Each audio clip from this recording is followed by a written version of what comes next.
to prove that Charles Abe Masingwa is involved in this act and readily was the one masterminding this whole criminal organization or corrupt organization, that is RICO in the U.S. context, he would be jailed.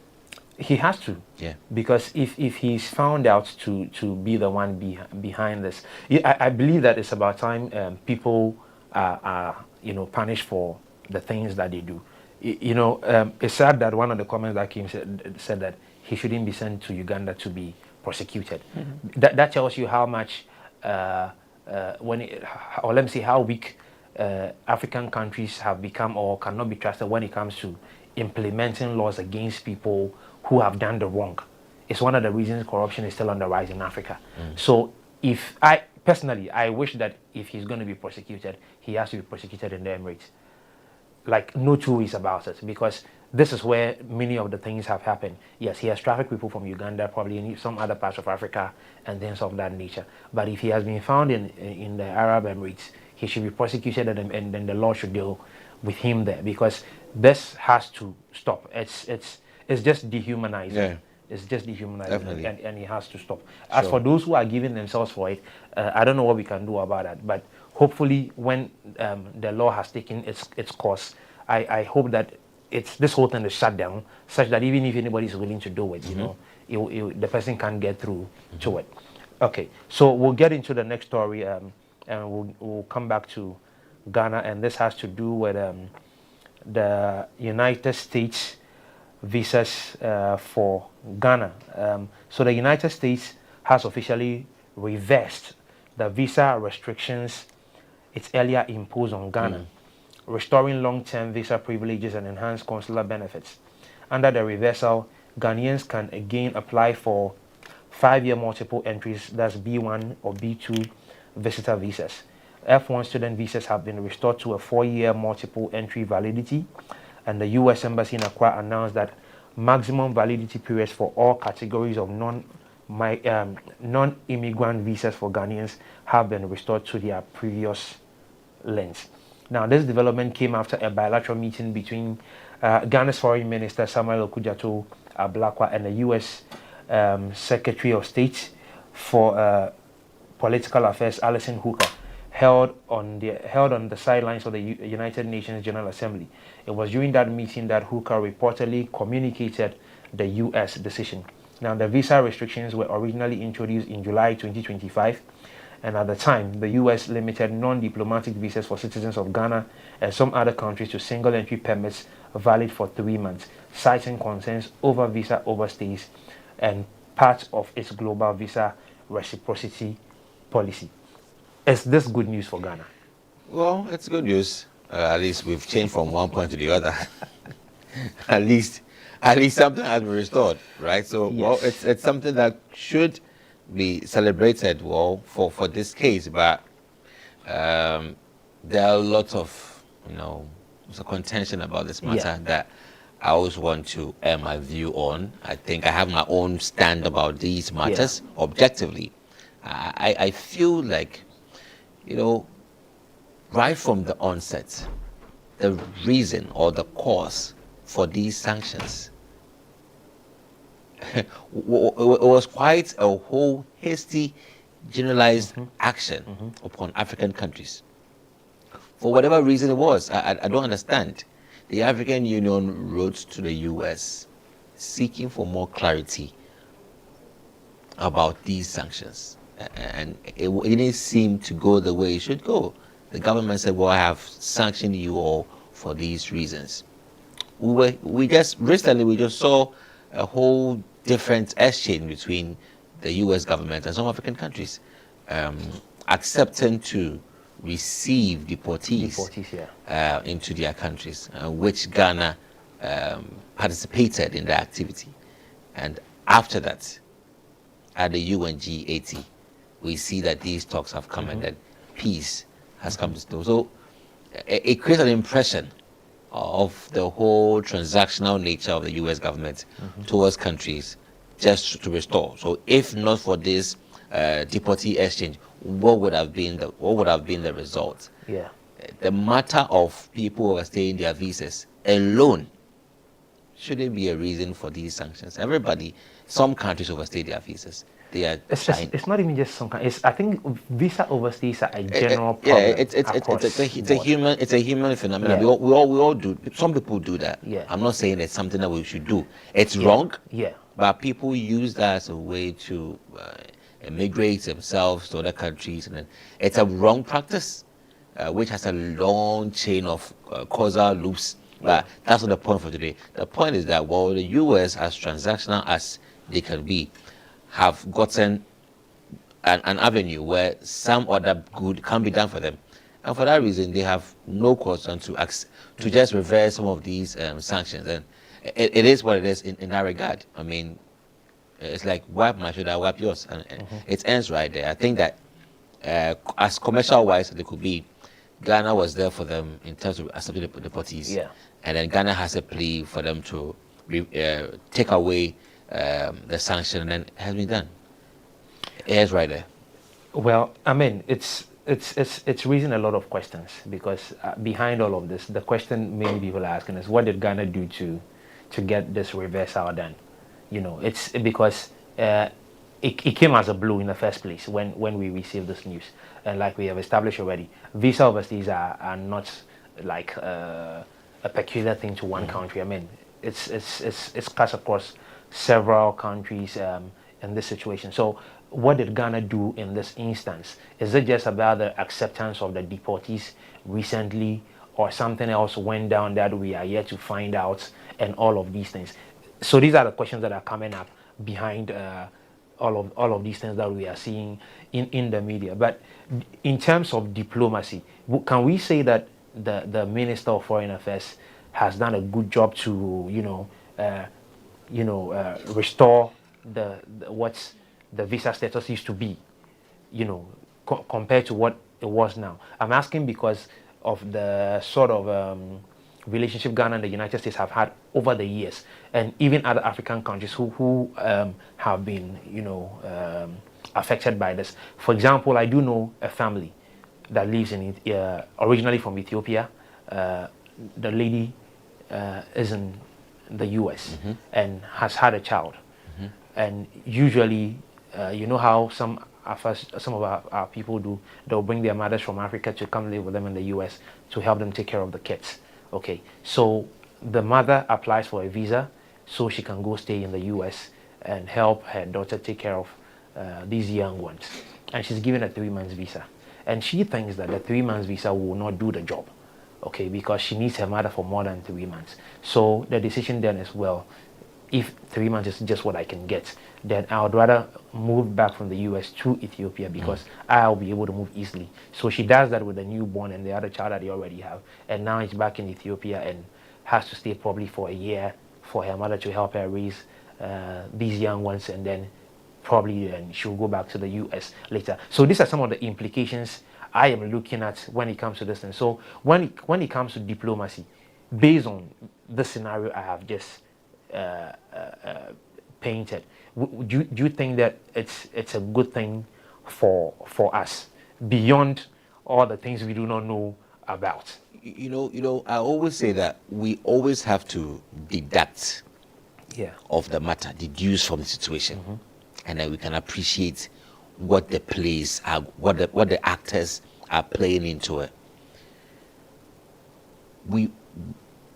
You can agree, if what I will ask was the acceptance of the deportees conditional, that upon acceptance we can reverse anything. Yeah, it shouldn't be stated categorically to your face that if you accept deportees, I would consider revoking the sanctions I've laid against you or laid over you. You shouldn't be told in the face, but you should know that since you did a favor, you can now you can now have a table where we can sit around to negotiate. So what happened at UNG 80 was just a moment to reckon that, well, we just did you a favor, so can we go over this? And you then see the wholesome left tells you that it was just I would say there was no grounding. What was the grounding? I would say, well, per the groundings or per the matters at stake, I can't live them. What was the period? What was the period laid against Ghana for those sanctions? Was it for 5 years or 2 years? Well, there's sanctions that came from nowhere. Yeah. Yeah. So we cannot help it. I cannot help it than to assert or to make clear that these sanctions were loosened because of a favor we had done the U.S. On accepting deportees into our country, and therefore it now brings us to the table. We are now eligible to sit on the table with them and negotiate, and then say, well, leave these sanctions since we are in this together. It works that way. If there's any other reason that Ghana could sit on the table with the U.S. Department for Immigration to discuss and loosen the sanctions, it should be declared. The Minister for Foreign Affairs should say that, well, since we did better, or we signed a bond of good behavior, or we did this, we proved that we are of good behavior and of goodwill, that therefore these sanctions should be lifted, because other countries have theirs pending. I mean, it's just logic. It will be interesting to know the details beyond what we already know, because it's for me. I feel it goes beyond the the acceptance of the deportees into the country. Okay, I don't think this will make such a deal happen, because, like you said, it didn't just affect Ghana. Yeah. A number of countries were affected by this. So if Ghana has been able to quickly turn around the tables, and I mean, well, we live to see what. So just as that moment when the sanctions were laid, there was a publication stating what the reasons were. Now that it has been lifted, there should be a publication stating the reasons. When we heard that it has been lifted, was there any underlying reason that Ghana had successfully ensured this and that and that, and for that reason, we now deserve it deserves to have these sanctions revoked? I think we deserve that explanation. Yes. No, or else you leave us to make that kind of deduction that, well, it's because we've done him a favor. Because who does that kind of favor become a ground for deported persons whom a country does not want? Or if he wants them, he wouldn't push them away. The U.S. has the H-1B visa. It uses to retain people of high caliber, intelligent intellectuals, that he keeps them. Because he wants that kind of human resource in this country. He has that visa, and it's not a wrong thing. I mean, it's a way, it's marketing, right? So they have it. So if he had, and he also has a way it deports or churns out people it doesn't want, because such people are economically misfits. They don't fit within the economy, so he throws them away. If they were better, they will keep them. So, and he wants settings to put them. So if you accept it, we'll share them with you. You become now the correctional ground to correct them, to make them better. Yeah. Well, interesting. Let's take a quick comment here from Sharon from University of Ghana, and then she says, "What was the condition for it to be reversed? What are the strings Ghanaians have? What are the strings Ghanaians have undertaken before this happened? It's good news, though, but let us know the conditions attached." Exactly. That's what everybody wants to know. Definitely. What exactly did we do to turn the tables around? I mean, our laws in this country allows us to express our views on matters objectively. And I'll hold these matters to myself. It's my objective opinion that until there are any further reasons for the revocation of these sanctions, I believe that it was because of our engagements with them and acceptance to accept these deportees. We owe them one. And so I owe you one, you owe me one. Unless there are reasons. We want to know. And on a lighter note, I'm sure Ghanaians are excited about this because of the World Cup that's coming up. Later in the year 2026. And the United States is one of the government. We hope we don't go and then do anything again that will trigger this sanction, because the World Cup isn't an avenue for people to get there and overstay their visas. We should respect ourselves. Yeah, absolutely. All right, on the note of respecting ourselves, let's go to still in Ghana, the UDS football team. have been crowned the 2025 FISU World Football Champions. Now, the University of Development Studies has secured a historic victory at the 2025 FISU University's World Football Tournament in Dalian, China. UDS beat the defending champions Paulista University of Brazil 2-1 in a thrilling final under the floodlights. The journey included a dramatic semi-final win over Granada University of Spain, decided on a 5-4 penalties win after a goalless draw. This marks Ghana's first ever triumph at the Global University Football Competition, bringing pride to both the nation and the continent. Did you know about this story before we discussing it here? Over the week, somewhere last week, I saw that there was a global university games, and I saw that UDS represented from Ghana, and I was like, wow, UDS, no, Yeah. out of the blue, man. all the schools in Ghana, you wouldn't expect UDS to represent, because even in the I think Africa University Olympic Games that happened somewhere in 2017-18 in Egypt, where other African universities from Ghana and other African universities represented. It was UCC that won. So I was expecting UCC or University of Ghana, but UDS, quite not that known for these kind of sports achievements, made it there representing Ghana. And, you know, because of the school and its record and its performance within the sports, so nobody paid attention. I personally was like, okay, well, big ups to UDS. Yeah. UDS, I didn't really follow. But when I saw that, oh, they are making progress and they are actually at the brink of winning this contest. If they win one last match, I was like, they have come far. Yeah. Then I had to pay attention and then be keen on looking at how they've progressed. And I realized they've done so well. They have a coach who's a Ghanaian. Yeah. He wasn't a foreigner, he was a Ghanaian. Yeah. And has ensured that the team plays appropriately. They play very, very well as team members, as champions, and they've really earned the trophy on the world stage. It's like Black Stars under 17 and the 19 winning the World Cup the last against Brazil. Yeah. The same contender, Yeah. a university hailing from Brazil, Yeah. was that other opponent, and then they won beautifully. And Yeah. you had great comment coming from the former vice president, Dr. Mahmoud Bawumia. You had comments from the current vice president, the Minister for Education, and also the Minister for Sports, Kofi Adams, all giving them those words of acknowledgements and congratulations for that work done. Yeah. And, you know, it's a national victory, so we must celebrate in that accord. Yeah. I mean, it's for me, I'm glad that you mentioned the coach, okay, because the coach is often one of the most important persons when it comes to the victories of a football team or the short forwards. Whatever happens, whether victory, losses, it's all the coach. Now, this coach, I don't know why I'm trying to recollect the name, but I can't recollect, but I'll find it later. This coach has been around for a while and has had a history in the Ghana Premier League. So he's not just a coach who has just coached the UDS football team. Okay, so he knows his job, knows what to do.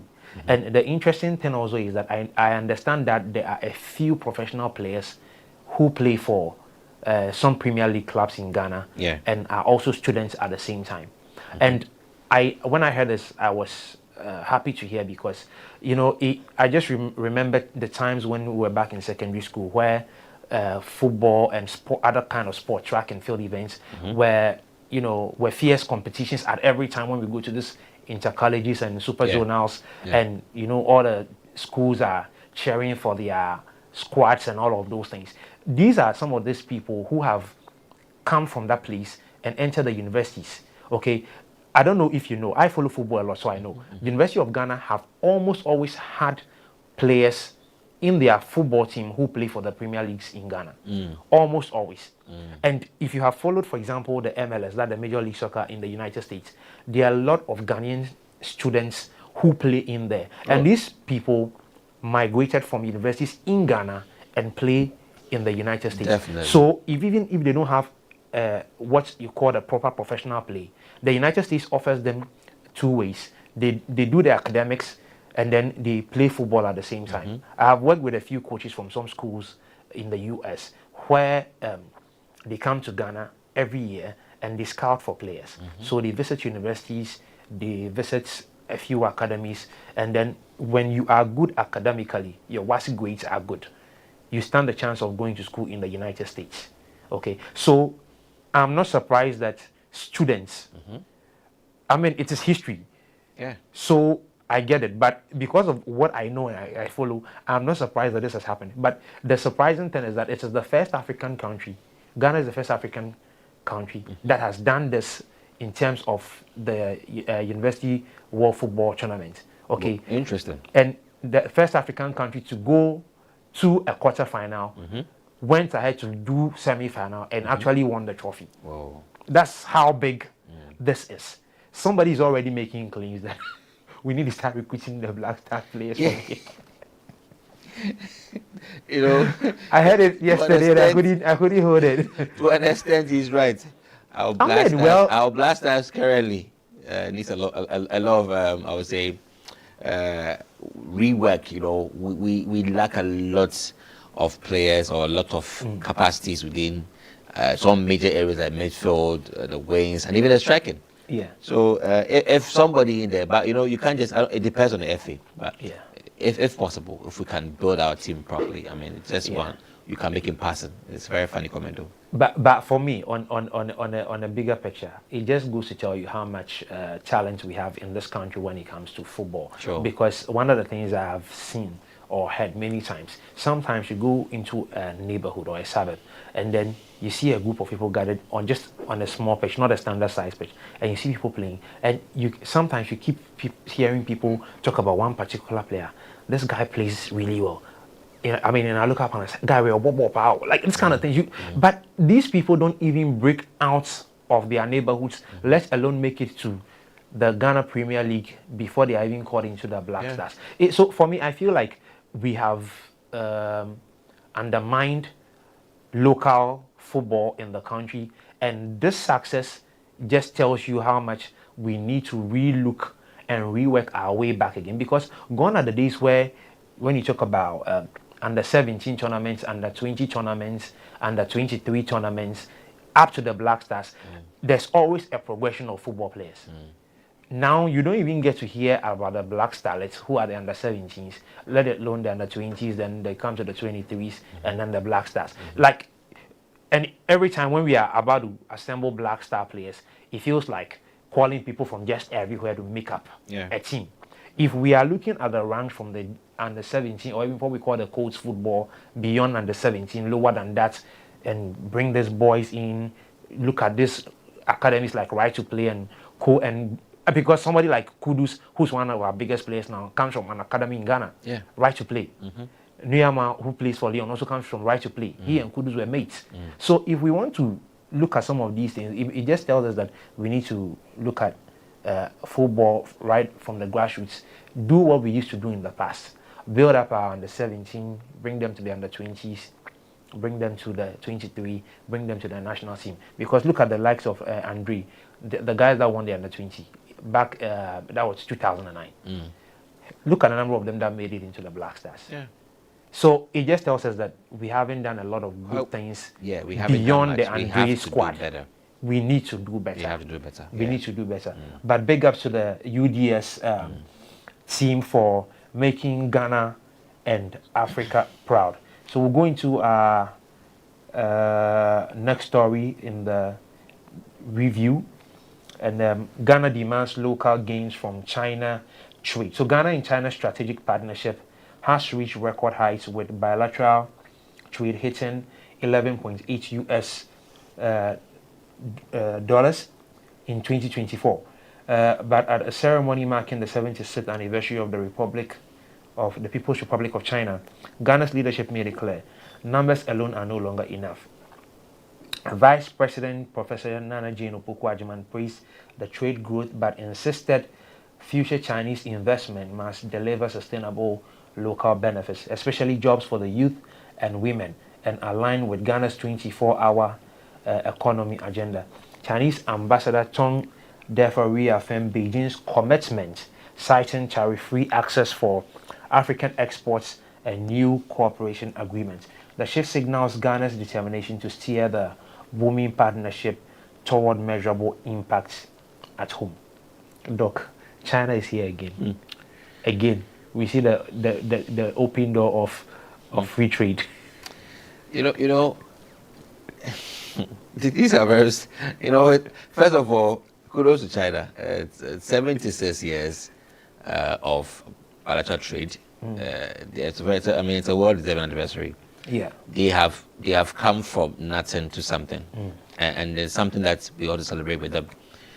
We all know how the Chinese economy was 20 years ago. Yeah. China has shown that with purpose, focus, vision, and resilience, you can turn your economy around. Absolutely. Singapore did it. China has done it. We too can do it. Yeah. But let me try and deduce. I always say, when the stories are laid down, let's deduce it. Definitely. And see some angles that we are not seeing.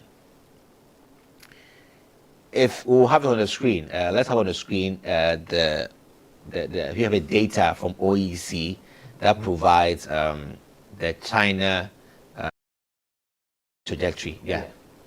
If you see, if we can have it widened, in 2023, this is 2023, right? Yeah.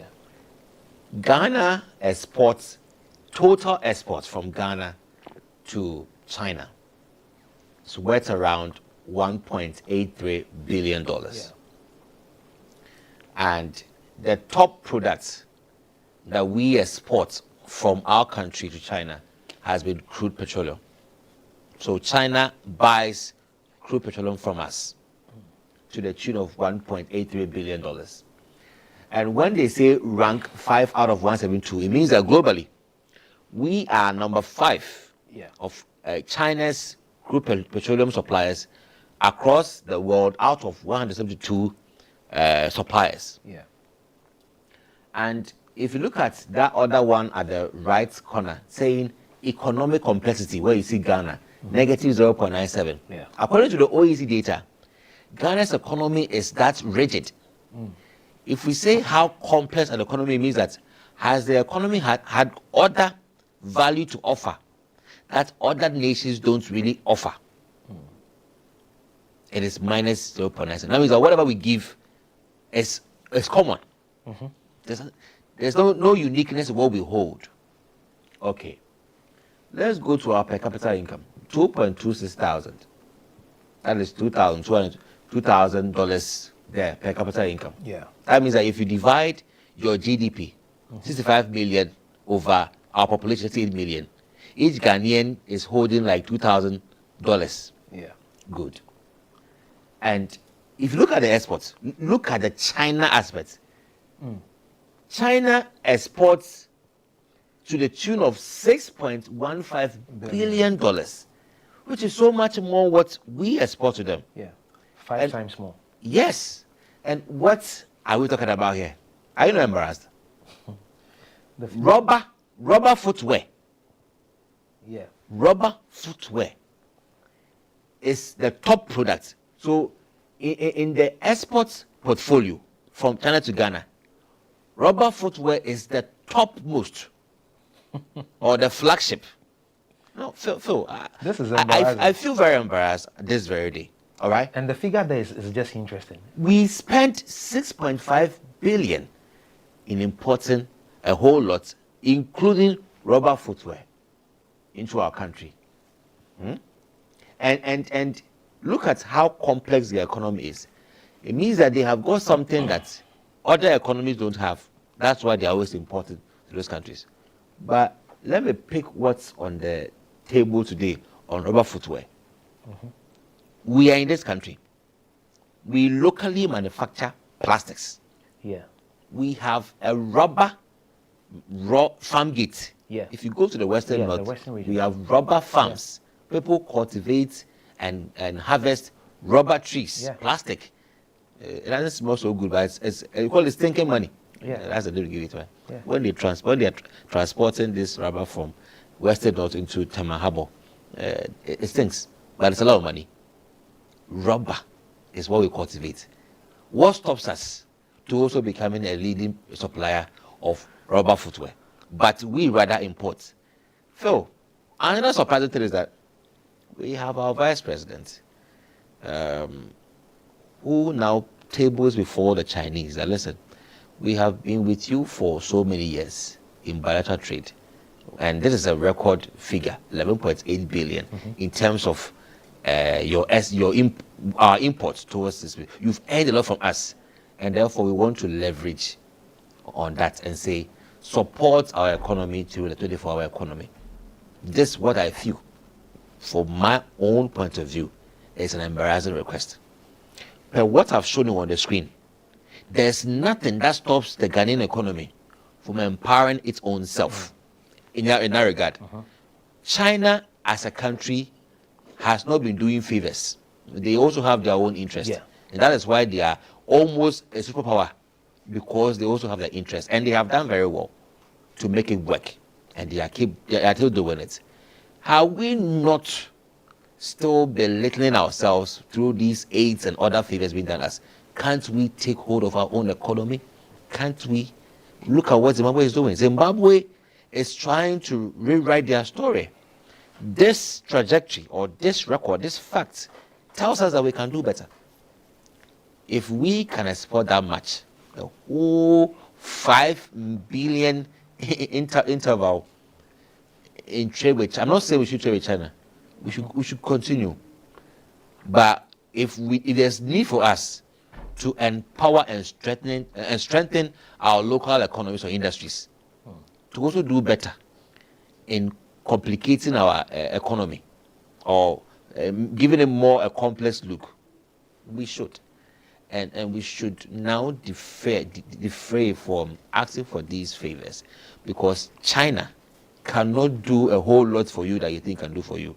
The 24-hour economy is supposed to revamp and strengthen our local economy. You think China will do that for you, and so you become reliant and you don't import from them? They will not do it for you.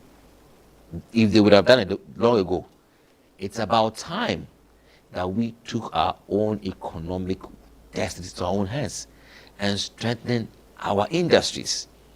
We cannot leverage on China on this one. I beg to differ. That is the point. I beg to differ, because it doesn't look good.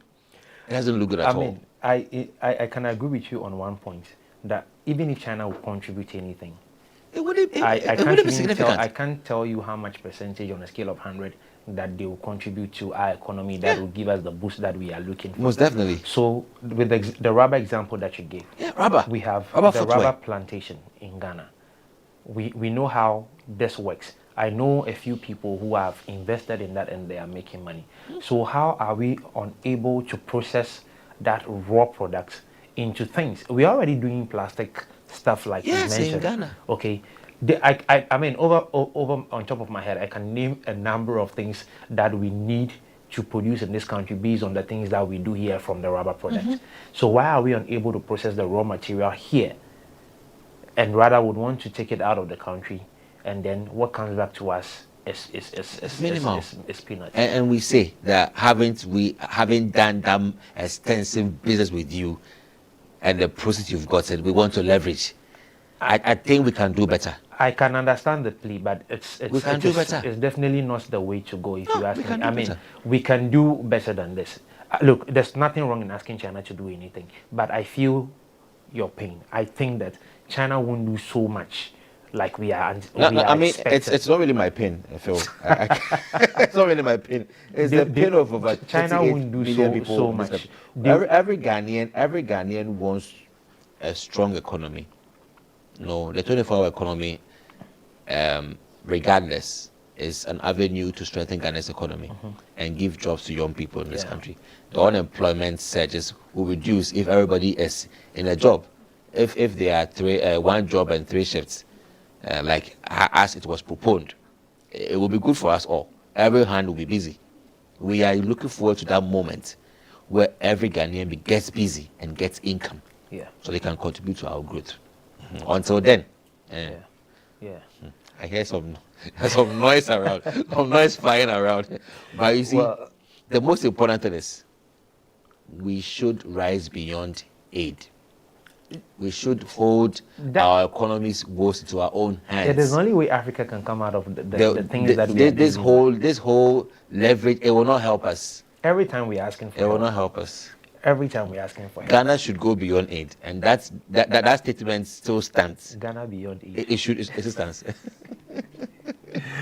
on the note of Ghana beyond aid, we'll go for a break, and then when we come back, we'll get into the lifestyle segment with Jemima Della Demdoche. Stay tuned, we'll be back. Are you a university, college, high school, private organization, NGO, individual professor, instructor or facilitator seeking to take advantage of the numerous benefits of online education? Look no further. The AAU eLearn Africa LMS is a great opportunity to begin your journey to online course development and creation for teaching, learning and training purposes. AAU eLearn Africa LMS, which is a partnership between the Association of African Universities and eLearn Africa, has made available ease to use online learning tools to all stakeholders within the educational ecosystem of the African continent. This is to enhance teaching and learning in the bid to expand online learning opportunities for students in Africa. The online platform is open and available for free to all stakeholders and facilitates virtual access to classes without needing the other tools such as Zoom, Microsoft Teams, among others. For more information, visit www.elearnafricalms.com or contact us via aaulms@aau.org or estherm@elearnafrica.com. Follow us on LinkedIn, Twitter, and Facebook at AAU eLearn Africa LMS. Explore a whole new world of exciting visuals with AAU TV. Get ready for a mix of interesting talk shows, interviews, discovery documentaries, and news on AAU TV. It's not just about watching TV, it's about experiencing something special. AAU TV reaches over 25 countries in Africa, bringing you a blend of knowledge and fun. Learn about different cultures as you enjoy the shows. If you have events or want to showcase your business, we've got you covered. Watch AAU TV free-to-air channel on satellite. Connect with us on Facebook, Instagram, and X, formerly known as Twitter, at AAU TV. Reach out on call or WhatsApp us at +233 26 629 6601 or +233 20 399 5210. AAU TV, the voice of higher education in Africa. This program is proudly sponsored by Venom Mineral Water, Share the Love, and Bigo Drinks.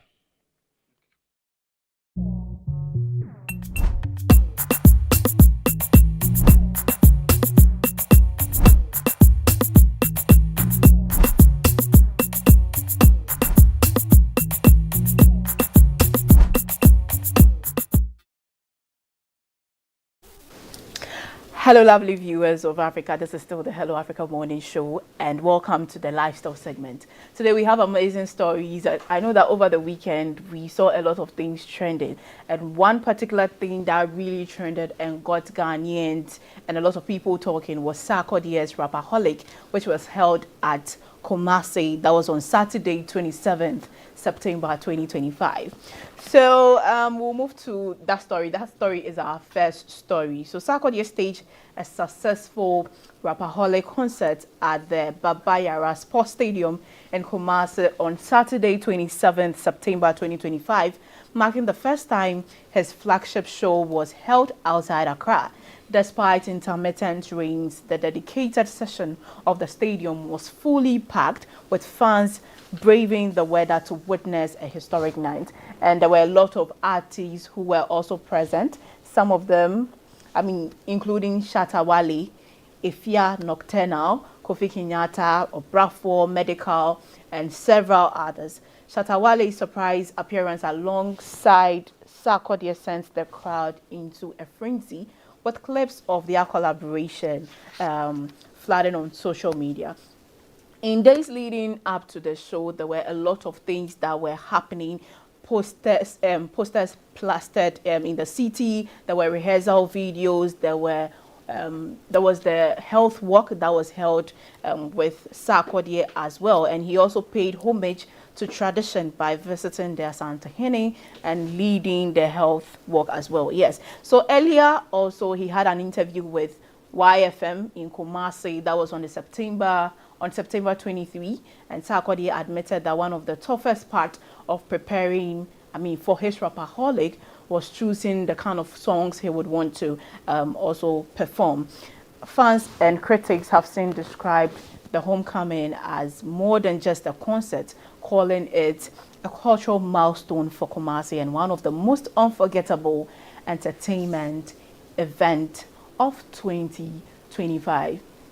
This over the weekend, I saw a lot of things that were happening, especially for the Kumasi, the Rapperholic event that Sarkodie hosted in Kumasi. And as I said before, the program itself, there were a lot of events that took place. There were tickets as well. The regular ticket was going for 100, and then the VIP was 300, and the VVIP was 500 cedis. That was a lot of money. I think I listened to a comment that says that this is the highest price for concerts that we've had in Ghana. I don't know if you have any idea of that. No. I think there have been shows that have been priced far above this. Really? Yeah. Okay. Especially when it comes to VVIP. Okay. Not just shows. Music concerts. Not just like shows all around, but Okay. when it comes to maybe rap or maybe the music. I stand to be corrected, but I think that there have been music shows that have gone beyond this. Oh, okay. But for me, I don't think it's a bad deal for VVIP to be 500. I think people weren't really expecting that because, Okay. looking at the place, if it was Accra, people felt like if it was Accra, maybe it would have been better. But being in Kumasi, people thought the prices was supposed to come a bit think down. Lower. Daddy Lumba has charged 1,000 for VIP before. But was it in Kumasi? No problem.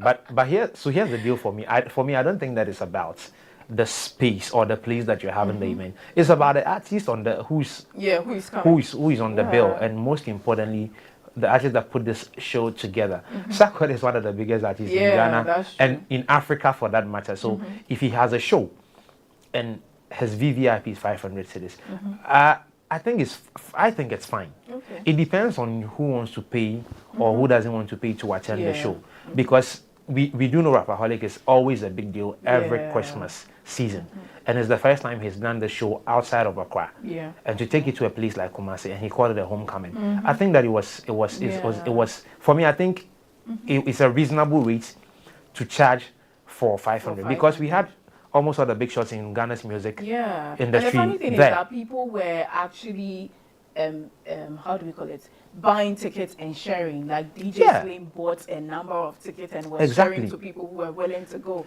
As you said, it still boils down to the kind of artist that is coming or is hosting. Yeah. And I also like the pre-event before the event that was absolutely itself. amazing. Yes, there was the health walk. There was also, I think there was one thing that came. There was a discussion, the Kumasi Music, Media and Tourism Dialogue, which was held on the 25th of September with Sewa Mihia, and they had quite a number of people on the panel. Abeku Santana was there, the regional minister was also there, and quite a few prominent people. I really like the fact that, mostly, well, I stand to be corrected though, but mostly when these artists are having their shows, I do not really see a lot of events prior to the show. Mostly it's just the advertisement and the interviews, the media hype and things. Exactly. Then the day comes and then the show is held. But this one, I think I saw a video of him on Kumasi streets actually performing. That was he was in the car and then he was actually performing some of his songs, and you could see people really hyping and coming together to, really celebrate the Sussex music team have done a good job because like you said, it was just the media hype. The activities back to back every day. Very intentional. Very intentional. That's the word. Very intentional. And like it was well calculated, well put together every day, and the things that go into it. Like and they made sure that the videos were making the rounds over the internet, and like it was just creating the buzz that it needed. You see, for a show to happen in a place like Kumasi for the first time, that was to get this kind of buzz around it is great. I saw a lot of videos on the media rounds where the various stations he went to, and the acknowledgement of the help from guys like Shatta Wale and Co. Like it was absolutely flawless because you know we do know that in the history of music in this country, there's been a certain time where Sarkodie and Shatta were not the coolest guys at the time. But I was surprised Stonebwoy was in there though, because Stonebwoy actually left the country that night. Because I thought maybe because Shatta Wale was coming, so they felt like I'm not sure, but I am aware Stonebwoy traveled I really wanted Saturday Stonebwoy night. to be there. He I think Stonebwoy wrote a paper on Saturday morning. And left that evening to, I think he went to watch a football match. Tottenham played against Wolves in the UK. He went. That's as far as I'm concerned. That's what I know. So he was not in the country that night. I'm guessing that is probably the reason he wasn't on the show. But I'm not sure. No, but it's not going to be a bad idea. I know, but I don't remember the last time these people met at a concert. I mean, remember. But now that you have mentioned, I think it would have been a bigger buzz if the two of them were going to share a stage, even if they were not performing together. But at a show where Shatta is performing, then there's Stonebwoy, and like, well, it would have been a big deal. But well, he wasn't. He left the country that night. So very interesting. I really wasn't expecting Sarkodie to do that. Yes, he paid homage to. Tribute to the late Daddy Lumba. I really wasn't, and I saw the video online, and it just gave me goosebumps for a minute because I really, honestly, I wasn't expecting him to do that because I felt like maybe, I felt like maybe the time for doing those things had passed. But anyways, oh no, they are not passed. We just take a look at the video and then we'll come back to continue the discussion.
You could see how emotional and how he felt. You could just see that written all over him. But I really love the fact that he really talks about it. Yeah, absolutely. And you know, Kumasi loves Lumba as well. So I mean, for me, I don't think that the time has passed to stop talking about Lumba and all. I mean, his legacy is going to continue. And one reason I'm proud he did that, like I said earlier on the show, today Lumba would have been 61 if he was still alive.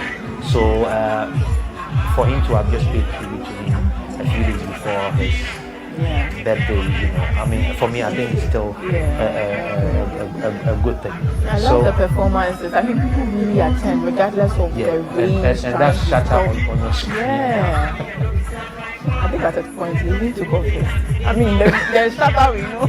Oh, of course, yeah. I saw those videos when he had taken off his shirts at the time. I mean, this is a good event. I mean, as people are saying, it might just be the best event concert we've had in 2025. Possibly. Yeah, possibly. But I just have a comment here which is very interesting. Owusu from Edum says this is one of the worst shows ever in the history of Ghana. How so? This is the worst show. Yes, Why in did the he say comments. that? I mean, I'm going to be reading comment, but Okay.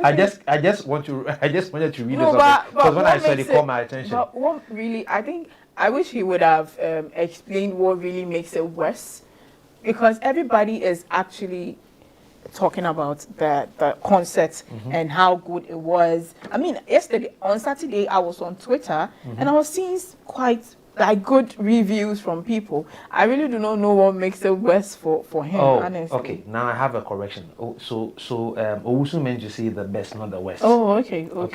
Because I would have been surprised Very, to very know that this is one of the surprised. worst shows that has happened. Exactly. Yeah. So Owusu, thanks for correcting that. Okay. And this one says the rain might even have added a little something special to the night. Can you imagine grooving to Sarkodie while the rain's coming down? It sounds like a memory worth making to me. Louise from Medina. Absolutely. Yeah. That's true.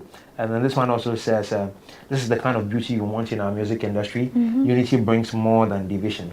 Regardless of how great you are individually, unity achieves more than individuality. We need more of these. Shatawale, Stonebwoy, and Sarkodie, we need you all together. You guys can achieve more together. This is Prince from KN.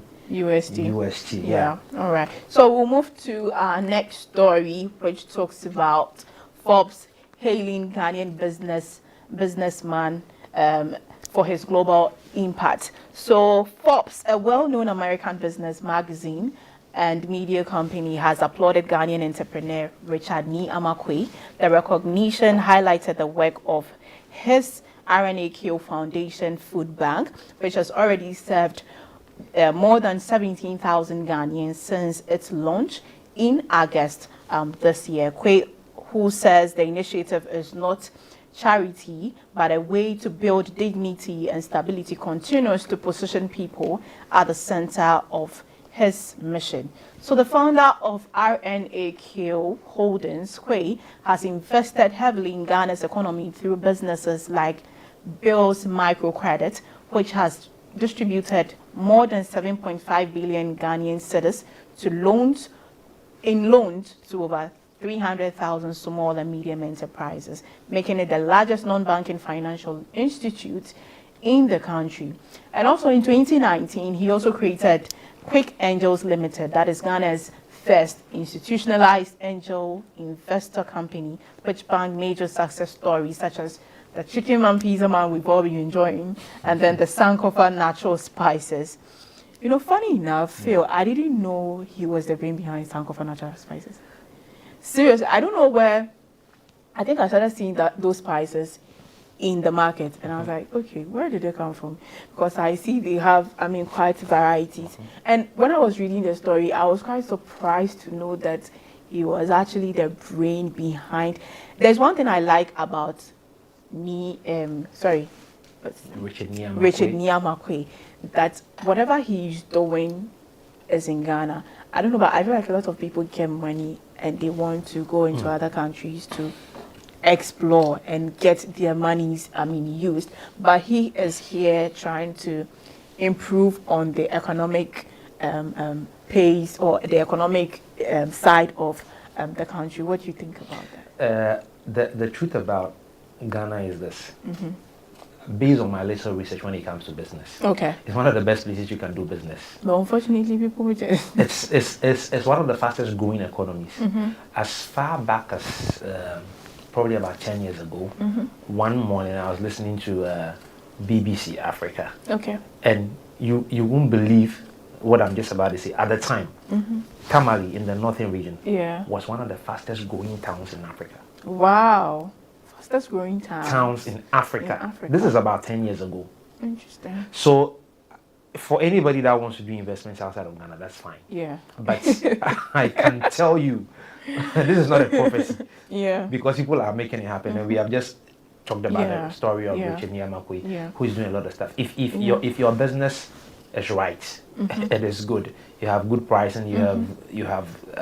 I mean, there's no way you're going to go wrong when you're doing stuff in this place. And you just have to find the right places to do your investment. It's as simple as that. Ghana is one fantastic place you can do this. So I'm not surprised that he's making this thing happen. I was following, so in August when it was launched, I actually followed that story till a point, and I realized that, of course, he launched the food bank and foundation, and the only thing you need to get food from him, I mean from these locations that he set up, was your Ghana card. Okay. And there are 5 locations at the moment where these food banks can be found, which is Kolegono, that is opposite ECG, and there is also one at Kaswa opposite the Absa Bank. There is Ashaman, there is Odoko, and then there is Medina. And for somebody to really, I think one question I saw when it was launched was that somebody was asking, till when?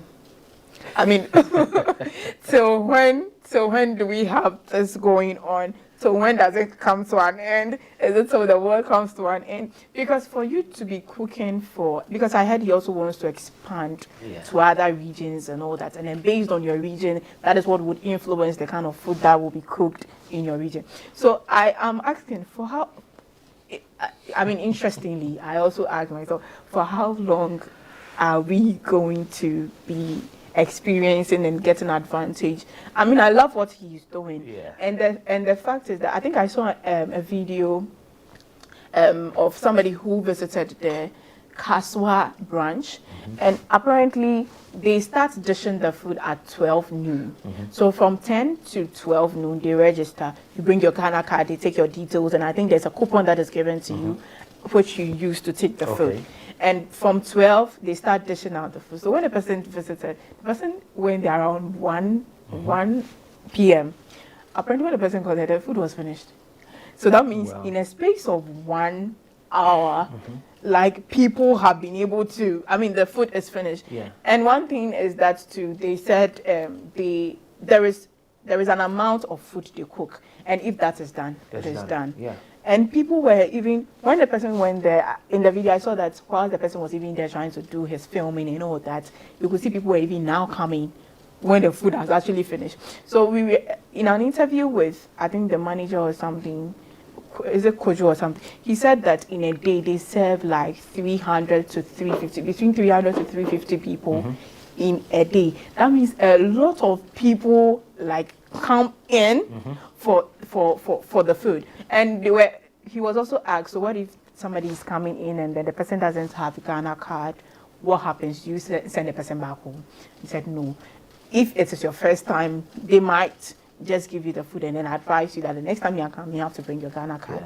Or you just have to go back and then bring your Ghana card. But I like the fact that they also looked at the kids who do not have Ghana card. Absolutely, they come with their parents, and then your parents' card, I mean, will cover for you. And they also take health insurance just to prove. They just, apparently they are just taking all these cards and information just to have database of these people, just in case something should happen. And also to get the number of people that they are able to feed every day or each and every day. I don't know. What do you think about that? First of all, it's a big thing he's doing, and congratulations. But so when to do you him. think he will? I mean, I'm not going to answer that question until when. Do you know why I'm not going to ask? Why? I'm not going to ask it because whoever is asking, I think, is ungrateful. Look, How? somebody out of his own benevolence Yeah. is No, but doing you this. see, but And you you want see- to ask till when? Even No. if I give you food for one day, You see, appreciate it and go your way. We appreciate it, but it's just sometimes being real. You understand? Because fine, you are giving us food. Okay. You are not taking anything. You are not taking money. It's free. It's because he has a system that pays for it. Look at the number of businesses good. that So he owns. if exactly, Okay. but you see, we okay. You I don't know. I don't want to know what I want to say. I was just waiting for a submission, but anyway, so given the number of businesses this guy Yeah. owns, the things that he does, Yeah. he has obviously set himself up to be able to do what he's doing. Yeah. I'm not sure anybody went to him or the government went to him to say, look, we need you to do this for us because there are too many Yeah. hungry people in the country. No. Of course. Out of his own benevolence, he has done the And things I he's like doing. what he is doing and because nobody. it's a big deal. Nobody- A food bank thing is a big Yeah. deal because the number of people that don't eat in this country is a big deal. I think at a point they asked the manager, "What if somebody takes the food and comes back for a second person round?" is hungry. And then he was like, "No, you can't be served twice." So Yeah, so I'm I sure think there are the checks Yeah, for so the those things. interviewer asked that, "How do you know that this person hasn't come the first time to be able to see that okay, this is the second time and I'm not going to give this person food?" He said, "Well, they make sure that whatever is being served is in a good quantity to get you satisfied." And I also saw that they have drinks, they have water that they Yeah. add to the It's a meal. full So that's package. like a full package. Yeah. A full package. Meal. Yeah. So I think that this thing is a fantastic thing that Richard has done. Everybody who's agree. thinking of till when, stop asking till when. Somebody's is doing this out of his own benevolence. Yeah. Just enjoy it as it is. I mean, I know the question in a certain sense might come in two ways. Is either you're asking to know till when for whatever reasons. The other side of it is for the sake of sustainability. Yeah, sustainability. No problem. Sustainability, the want guy to has know put how himself he- in a space where he can be able But to do I'm this really things looking forward for to long. going to one of the branches to have a taste because every day comes with its menu. Yeah, I just want to try the wachi because I saw Richard Niyama enjoying The the wachi wachi himself. and it looks really Yeah, good. Yeah. Absolutely. I don't think they're going to be giving bad food. Yeah, So that's true. so yeah, so it's a good thing. But in a nutshell, I'm appreciative of the fact that Forbes is recognizing it Yeah. because Forbes is not a small organization. Exactly. If the kinds of people and groups of people. They always acknowledge and recognize is a big deal. So for him to be recognized by Forbes, big ups to him, and we just want to say congratulations to him, and he should keep doing what he is doing, and others should learn from it. All of you making money, billions, and I mean, you have the right to spend your money anyhow you want to, but think about the less privileged as well. Let me read a comment here. It says that this is from Grace from Newtown. She says the people would find a loophole to get more food, then open a canteen to sell the food they got free. This is so African. This is so African. Seeing some tweets, a few tweets online, and people are like, if you have a lady and then you want to take her on a date and you don't have the money, just branch to one of these. Are you kidding me? I don't think a lady will follow you the next time when you want to right? you want to That's go on a so date. true. Well, okay, so that is all for lifestyle on the Hello Africa Morning Show. My name is Jemima Deladem Doche. Don't forget to follow us on our various social media platforms, Association of African Universities on Facebook and YouTube. And I did this with Philemon Edwards.